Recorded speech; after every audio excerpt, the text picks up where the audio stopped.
Spider-Man defeated a winged villain known as the Vulture. Now we get to see him go against the Master of Illusion, Mysterio.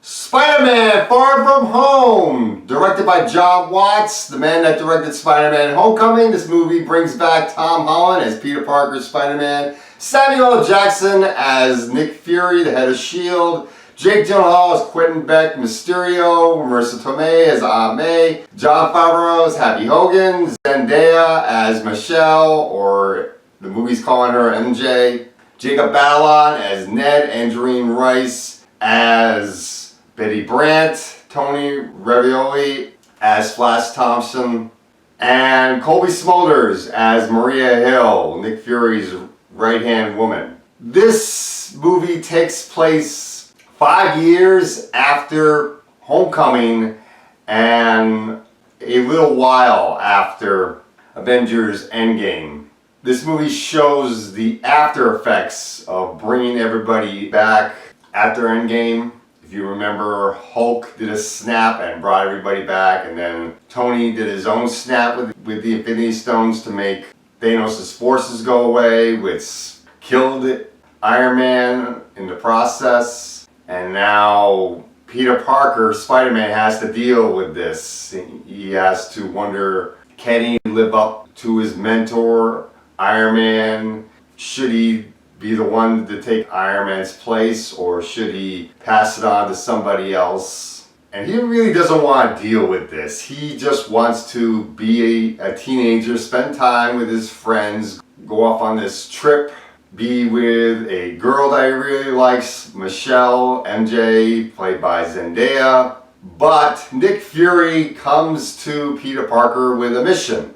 Nick Fury has found out that Quentin Beck, Mysterio, is fighting against these elemental monsters that have come from another dimension. And apparently they need Spider-Man's help in order to defeat these elemental monsters. One monster is made out of lava, another monster is made out of sand, another monster is made out of water. But Spider-Man doesn't really want to deal with this, but he's forced into it when the monsters live up to his mentor, Iron Man. Should he be the one to take Iron Man's place, or should he pass it on to somebody else? And he really doesn't want to deal with this. He just wants to be a teenager, spend time with his friends, go off on this trip, be with a girl that he really likes, Michelle, MJ, played by Zendaya. But Nick Fury comes to Peter Parker with a mission. Nick Fury has found out that Quentin Beck, Mysterio, is fighting against these elemental monsters that have come from another dimension. And apparently they need Spider-Man's help in order to defeat these elemental monsters. One monster is made out of lava, another monster is made out of sand, another monster is made out of water. But Spider-Man doesn't really want to deal with this, but he's forced into it when the monsters start attacking Europe while his friends are there, and we don't know if we can trust Mysterio, and that's pretty much our movie.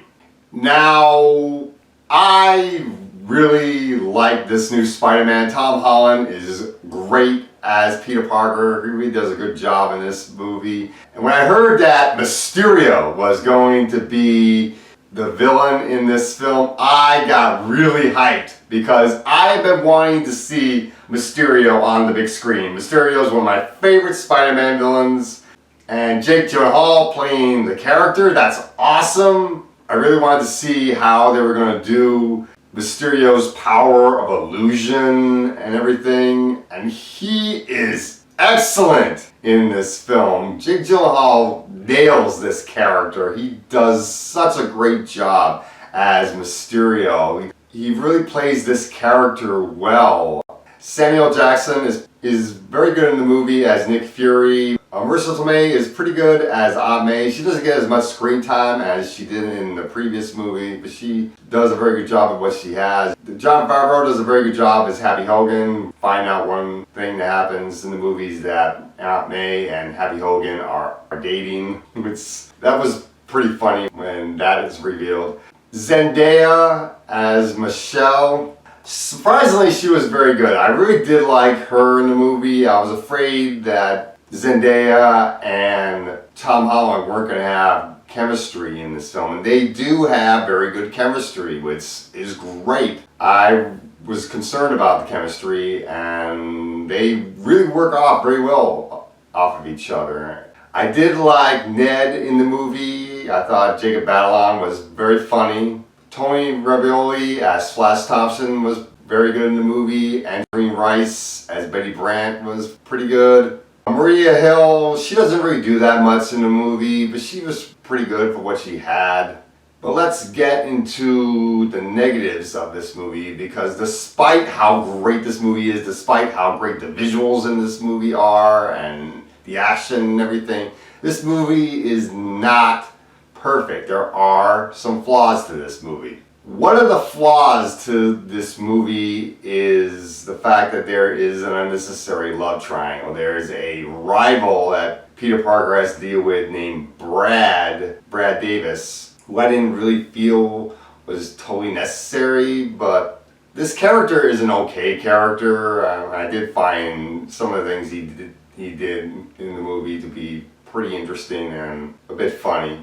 Not all the humor in this movie is funny. Not all the humor works. Some of the humor, particularly from the teachers in the movie, really isn't all that funny. One of the trailers that put out had some action scenes. Now this is a trailer I did not see. I believe this was a trailer that was shown on one of the re-releases of Endgame. They showed the second Spider-Man trailer, and when I heard there was a second trailer to Spiderman Far From Home, I figured I don't want to see it because I don't want to get spoiled. And what I heard was in this trailer, because I saw scenes of this trailer in other people's reviews, this made me glad I did not see the actual trailer, because there were action scenes in the second trailer that were not in the movie. I believe these action scenes were supposed to take place before Spider-Man leaves for Europe. I was wondering, why aren't these action scenes in the movie? These action scenes look very cool. They might have made the movie even better. The movie is very good